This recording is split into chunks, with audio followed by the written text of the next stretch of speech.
you guys to the Holiday Decor Training Institute live Q&A session for March 2020. So for those of you who are new to this, the Holiday Decor Training Institute is the premier online training institute for both professionals and hobbyists in the holiday decor industry. We have recently opened our doors, and one of the things that we're sharing with our members is the opportunity to have live question and answers every month. So this month, what we've done is done a deeper dive on something called the 4Q Roadmap. And the 4Q Roadmap is a series of road stops, if you will, destination points that you will want to touch on throughout the course of the year if you are either a hobbyist or a professional or even a manufacturer in the holiday decor industry at large.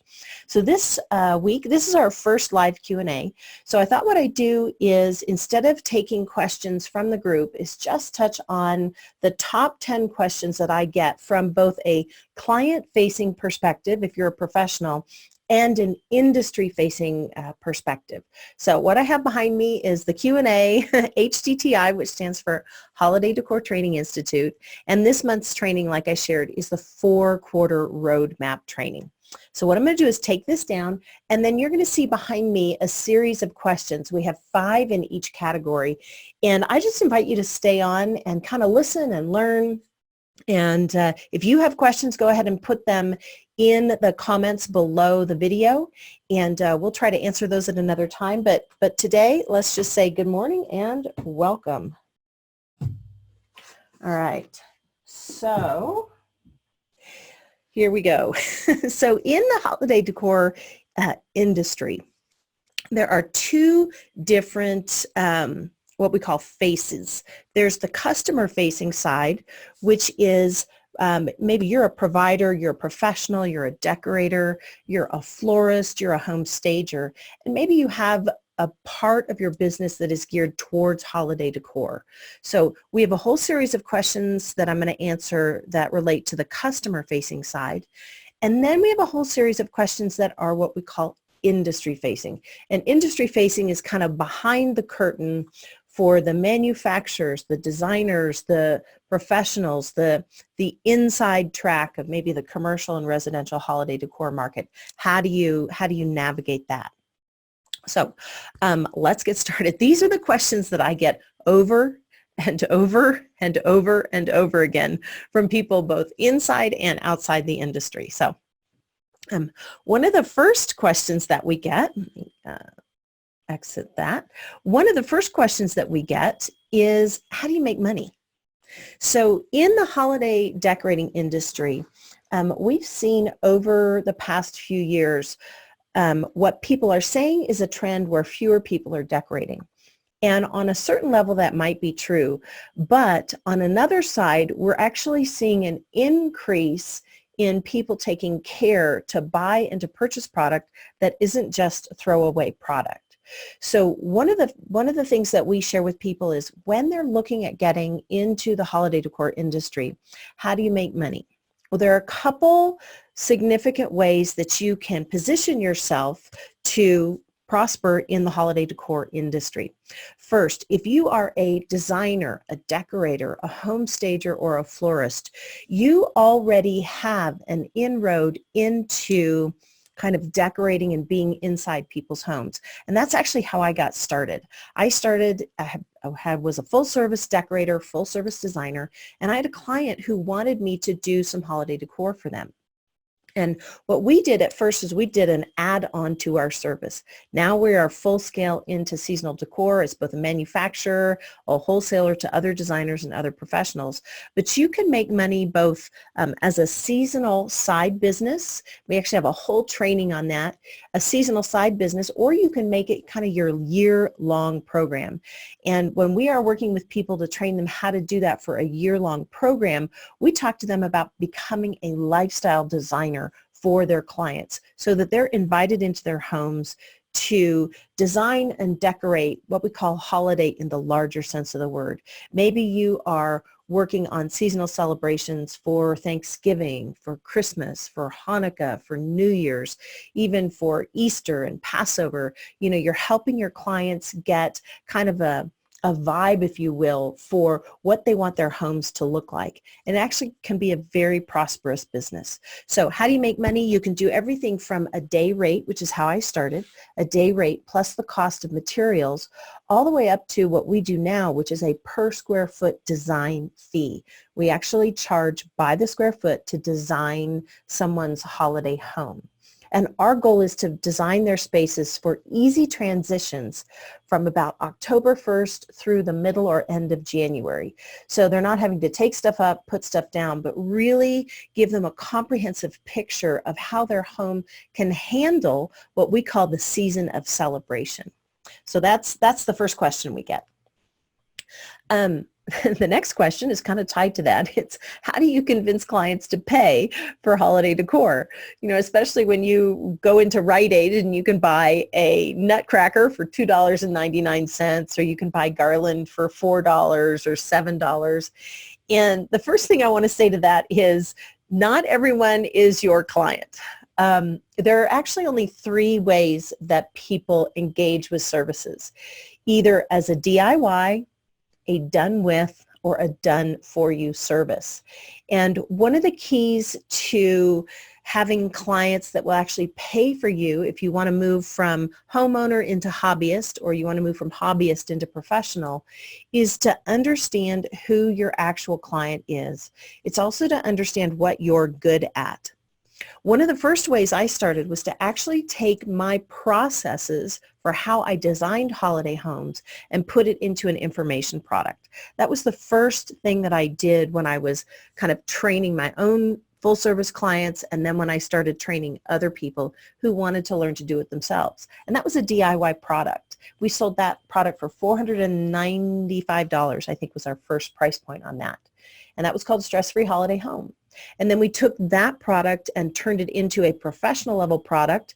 And then we pulled out some pieces to make it a very accessible product. So we had that product ranged from $19 or $17 at its lowest, all the way up to a professional version with training and equipping for about $5,000. So how do you convince clients to pay? Well, it's really not, you don't want to be in the position of trying to convince clients. What you want to do is position yourself to be in front of the clients who already value the process of celebration. And that's pretty easy to do these days with social media and all the avenues that we have out there.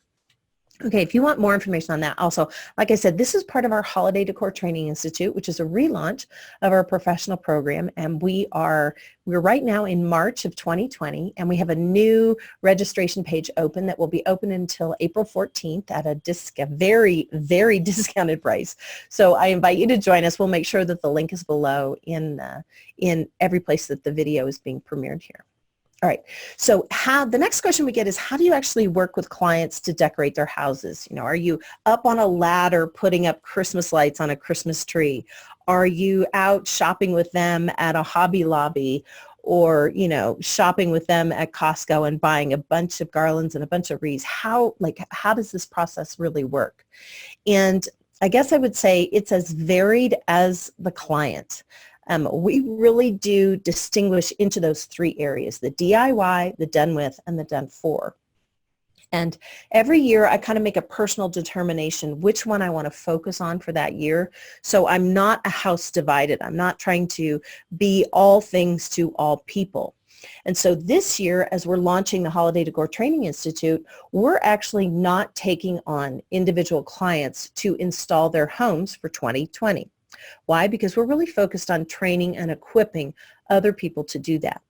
In the past, I've done all 3. So I have worked with clients where they gave me a budget for materials, and then I went out shopping to places as varied as Costco, Neiman Marcus's site online, which is Horchow Home, to Walmart, to Target, and kind of did a combination pack of all 3, you know, pulling things out, trying to establish a look for my client, all the way up to starting with clients early in the year and developing what we call a holiday home story for them, so that we can actually create a design schematic for their home that transitions very easily from kind of the October the early fall through the end of the holiday season through mid-January without having to change a lot of things. And that's actually where one of our product lines came out of, called Aspen Winter. It's a hand-done magnolia leaf base garland. And we created it and manufacture it here in the United States so that people can very easily adjust it with different things appropriate to the season, appropriate to the event. So it transitions from, harvest parties to Thanksgiving to Christmas to New Year's. So how do we work with clients to decorate their houses? It really varies. So I would say do a little bit of self-evaluation. What do you like to do? What do you hate to do? I do not like to be up on ladders doing Christmas lights. That's just not, I'm not good at it. You're likely to hear my language go south very quickly, which may be a test of my moral fiber. But I know that that's not where my gifts and talents really are. I do have team members and installers who are exceptional at doing lights, and they just have an ease with it and they love it. So that actually transitions into my next question. So the next question that we get a lot is, do you do lights? And for the most part, the answer is no. So I'm a designer by trade, and I do a lot of training of other design professionals. And the installation of lights is a specialized service. Now, you may be very skilled at that, and if you have a landscape business or you're a florist, I do know florists and landscapers can more often than not will do the lights as part of their services, especially if they're doing add-on services for holiday decor. But we do not install the lights. My perspective is really to train people on how to execute the design look so that it works with what the client wants, works with what you want to achieve for your home. And we actually have 5 different strategies and 5 different kind of storylines that clients look at and consider when they're trying to think of colors and what they want their home to be. Do they want their home to be kind of this magical memory type place where they're looking towards Christmases past, or are they having a big corporate party and they need something that's kind of really on trend and really going to function well? So in terms of the lights, no, we don't do lights. In fact, I don't even do the lights in the garlands that we make.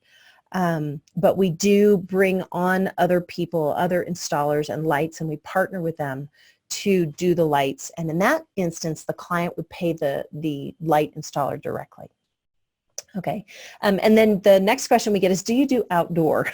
So as a manufacturer, we partner with 2 different factories here in the United States. The way we do outdoor is we will provide we actually make an outdoor, a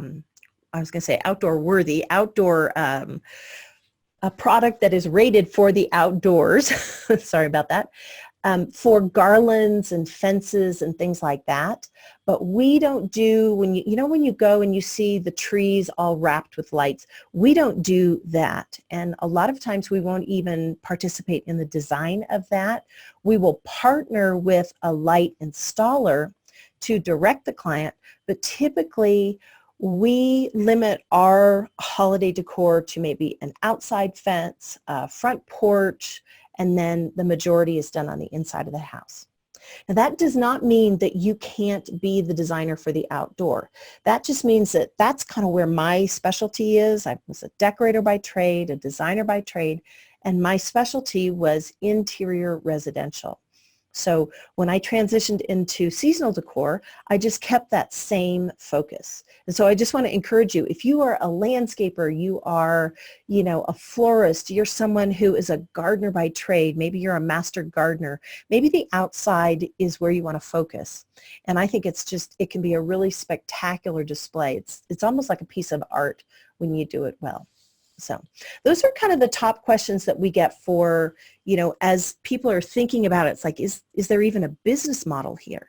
So what I want to do is encourage you, if you have questions regarding this whole client-facing questions, go ahead and ask me. Put them in the feed below. We'll be streaming this into YouTube and Facebook. And so I want to be a place where you can ask your questions and get them answered. So, alrighty, let's move into industry facing. Okay, so what do you do? What is industry facing to begin with? So industry facing is kind of behind the closed doors of the actual holiday decor industry. And there are retail outlets, there are wholesale outlets, there are, the High Point markets and the Las Vegas markets and craft shows and all of these things. So it's not like the wholesale market is neatly organized. The industry, the holiday decor industry, the manufacturing end or the wholesale end is this tight, organized thing. It can be a little difficult to navigate in the sense that it isn't a straight line from manufacturer to wholesale to distributor to designer to retail. And as we call it the democratization of product, as product is more readily available and the supply chain is condensed so that people are more able to go directly to a manufacturer or to a wholesaler than they were, say, when I got started. I've been in the industry since 1989.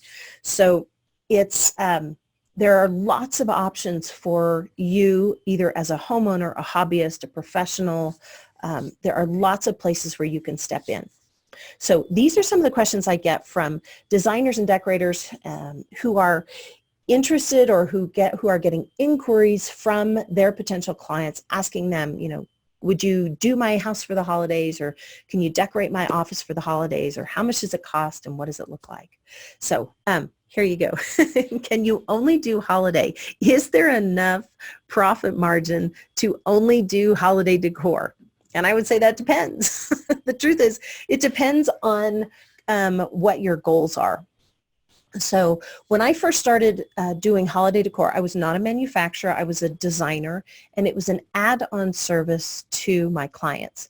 Now I personally am full scale into both training and equipping in the holiday decor industry, and we manufacture 3 different lines that we sell directly to clients, we wholesale to other designers, and we use for some light commercial projects. So you can do only holiday. I would just say you need to do a deep dive into the market. Is there a viable market for what you're thinking about providing?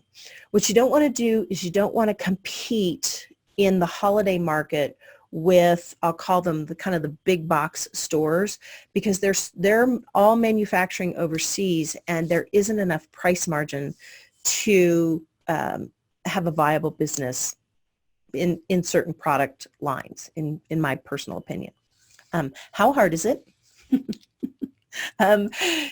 So this question I get from designers whose clients have asked them, I'd like you to do holiday. And my answer to this is, it's as hard as you'll make it with the boundaries that you want to set. So the clients that I work with, that I choose to work with, know that I am not going to be getting up on a ladder decorating the actual Christmas tree. The way we're working with clients is we are actually creating vignettes and styles, and then we'll bring installers in to create a look, or we'll give the vignette to the clients and they can create the look. It can be a little difficult. It can be very time consuming. There's a lot of product. So you can't, I counsel people to not try to do it without a team of people. I would say at least 2 additional people to yourself, preferably 3 to 5 per house that you're going to do. So in terms of industry facing, when you are in the wholesale markets, you're going to have someone who can, run the numbers, contact the manufacturers, see who can make your products and serve products for you, and then decide how you want to deliver those products, if you want to be on site or not. So this next question I get a lot. How do you manufacture and still make money in the USA? So one of the things that I've actually visited a lot of retail and wholesale outlets around the country who import holiday product. And their price points are tough to compete with when we manufacture in the United States. But one of the things that I did early on was I differentiated our product as a handmade custom product. So we weren't trying to sell, I'll just use these two whiteboard markers. I wasn't trying to sell the same product as the importers, and I wasn't trying to sell it to the same people as the importers. We had created a custom handmade product that was designed specifically for our clients that was not a throwaway product. And a lot of holiday decor at a super low price point is considered a throwaway product. I did not want to do that. I wanted to create product lines that my clients could adjust and add to and tweak from a design standpoint year to year to year. But in the same way, you have kind of your wardrobe basics. You have your little black dress. You have your over sweaters that kind of go with every outfit. You have that proper pair of shoes that can go into any environment. That's really what we were trying to create. We were trying to create the classics. And so people, when we reached out to our clients, we basically said, look, this is a custom product. It's not a throwaway product. We guarantee it for 3 years.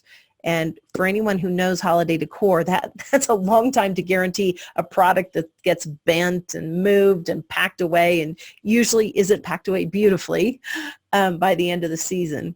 So that's how we have addressed this question. We are looking into importing product this year to give our customers a more varied price point option. I will let you know how that goes. We haven't done that yet. We're just in the process of exploring that option. But I would say one of the keys is really differentiating your unique style. You know, when I train people, I always tell them I'd rather have you have an opinion and have somebody think it's horrible and another person fall in love with it than to try to hit the middle of the road all the time in terms of design. You know, if you want to be able to have an opinion and show up with that opinion, especially in the aesthetic industries, okay? Because you won't be for everyone, but you will be for someone.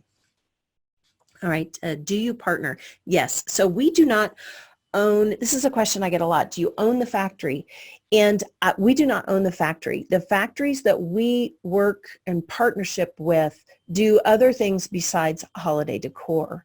And when we first started out and I first started running the numbers, I thought, I actually don't think that it would be profitable or reasonable for me to actually own the supply chain from, you know, the machinery to the end product. It just wasn't feasible. So we actually do partner. That's a question we get a lot. Where do you get your stuff? Well, we get our stuff from everywhere. Let me take a sip of coffee. So that's another question that, pardon me, coming out of the luxury design industry, this was actually something I had to get over. Because, you know, there are right places to get stuff and wrong places to get stuff. And what we determined early on was, it was actually, I think, year 2 or year 3. I wasn't going to be picky about who we sourced from as long as they were a reasonable source. So the first couple of years in, I mean, I would go to Costco, take things apart, mix it in with things from Horchow Home and mix it in with Target or Walmart. And that was kind of where I started. And then as we started working with factories, we would import and make individual elements. So some of our things have imported, should have brought some of the ornaments. Some of the things have imported pieces, which are then modified in the United States. Other things are made from the ground up in the United States. And so it's a combination pack of all of it. And what we try to do is do the best that we can to not have throwaway holiday. That was really one of the things on my heart. You know, I looked around. I was kind of in my mid-30s at the time. I looked around and I had a design assistant at the time who was kind of our warehouse manager. And we opened up and took out all of our holiday decor stuff. I wasn't even in the holiday decor business at that time. it was kind of the middle of the year, kind of this time of year, and we laid it all out, and I was mortified at how much junk I had. And that was kind of one of those seeds that went into my heart, where my heart is to make things that people care for and can use years in, year after year after year, and modify and adjust for whatever style they want to bring into place and have it not be junky,